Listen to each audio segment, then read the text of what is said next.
Mesdames et messieurs, bonsoir à tous et bienvenue pour le plat du jour. Cette semaine, nous sommes en compagnie de Benoît du restaurant La Milliardise. Bonsoir Benoît. Bonsoir. Alors aujourd'hui, qu'allons-nous préparer? Alors aujourd'hui, c'est un tartare de saumon au sésame. D'accord, un tartare de saumon au sésame. Alors on va commencer tout de suite.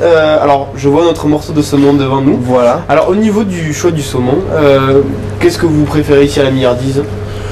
Nous on prend du saumon label rouge d'Écosse en fait. D'accord. C'est un saumon qui est de bonne qualité, c'est de l'élevage mais c'est fait sérieusement avec peu de matière grasse dedans en fait. C'est pas un saumon qui est très gras comme on peut voir des fois. D'accord. Avec une chair assez ferme et assez savoureuse. Bon, donc voilà, si vous voulez refaire la maison, on vous conseille ici, Benoît vous conseille de prendre plutôt du saumon d'Écosse, on a dit. Voilà, c'est un label rouge. Ok, alors on est parti tout de suite. Alors le saumon, qu'est-ce qu'on va faire? On va le couper en petits morceaux? Exactement, alors on va le couper en petits cubes.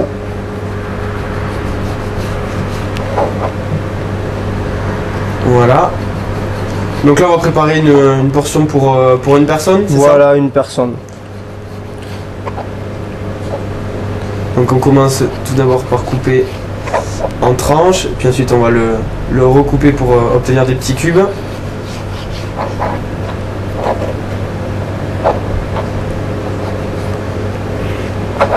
Voilà.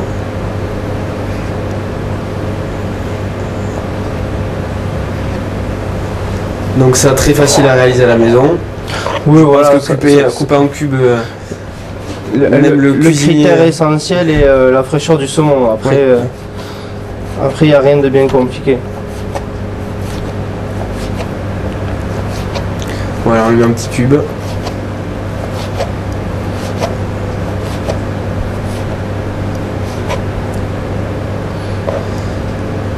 Voilà pour le saumon. Ensuite, qu'est-ce que nous allons faire? Alors ensuite, on va donc rajouter tout ce qui va faire notre tartare. D'accord. C'est-à-dire... donc déjà on récupère nos morceaux de saumon. Voilà. Là-dedans. C'est-à-dire alors, pour un tartare, un petit peu d'échalote hachée. Oui. Donc on incorpore au saumon. Voilà. De la sauce soja. Donc pareil, ici on utilise sauce soja Kikkoman. C'est soja naturellement fermenté, qui n'est pas très salé, qui est de bonne qualité. D'accord. De l'huile de sésame. Alors quelques gouttes aussi parce que c'est assez puissant. Oui, d'accord. Et l'huile de sésame, on en trouve partout Alors vous en trouvez dans toutes les boutiques, peut-être en grande surface, sinon dans les boutiques spécialisées de type épicerie asiatique. D'accord.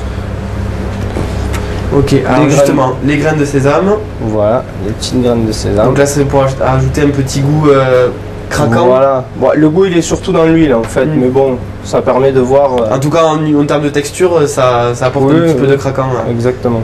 À l'ensemble. Un petit peu de poivre. Et un petit peu de cerfeuil haché. Voilà, le cerfeuil haché. Voilà, donc on a ici notre joli tartare. Le cerfeuil justement, c'est une herbe que vous conseillez particulièrement avec le saumon et avec le poisson ou... Oui, alors c'est intéressant parce que c'est un petit peu anisé. Parce qu'on voit souvent avec le poisson par exemple de l'aneth. L'aneth là ici il serait trop puissant en fait. Ouais. Et avec le sésame ça nous embrouillerait un peu le palais, alors que là ça reste délicat, c'est un petit peu herbacé mais c'est... Sans être trop fort et voilà, sans masquer le goût voilà. du saumon. D'accord. Donc du cerfeuil pardon.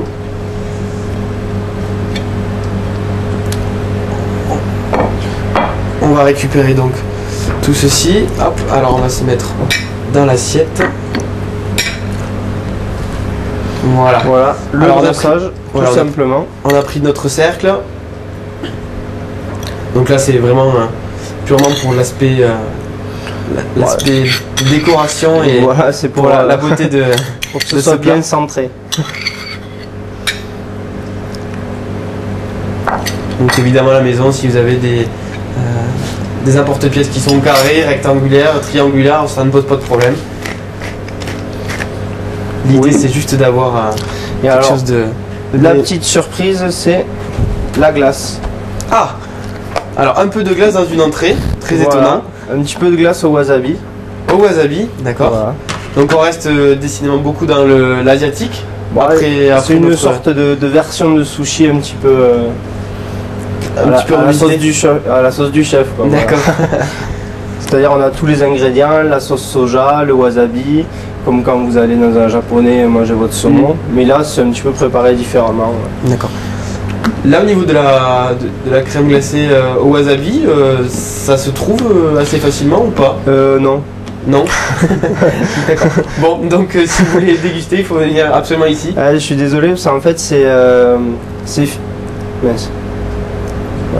c'est Philippe Fort qui fait ça en fait.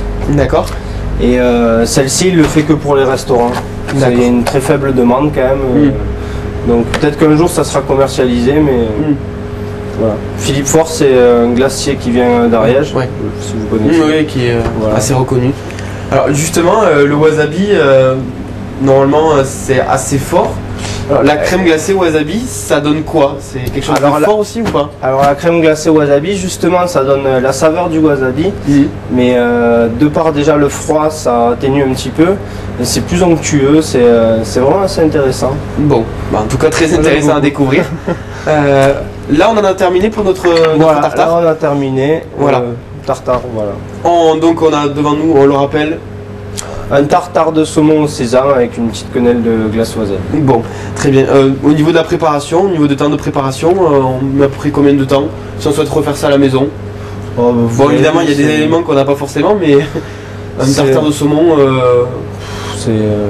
il faut le faire sur le moment en fait. Ça n'attend pas parce que la sauce soja avec le sel va commencer à cuire le saumon en fait. Donc c'est un quart d'heure avant d'aller à table, hop, on prépare tous ces ingrédients. C'est vraiment très rapide. Bon, ben, merci encore Benoît. Pour demain, qu'est-ce que nous allons préparer?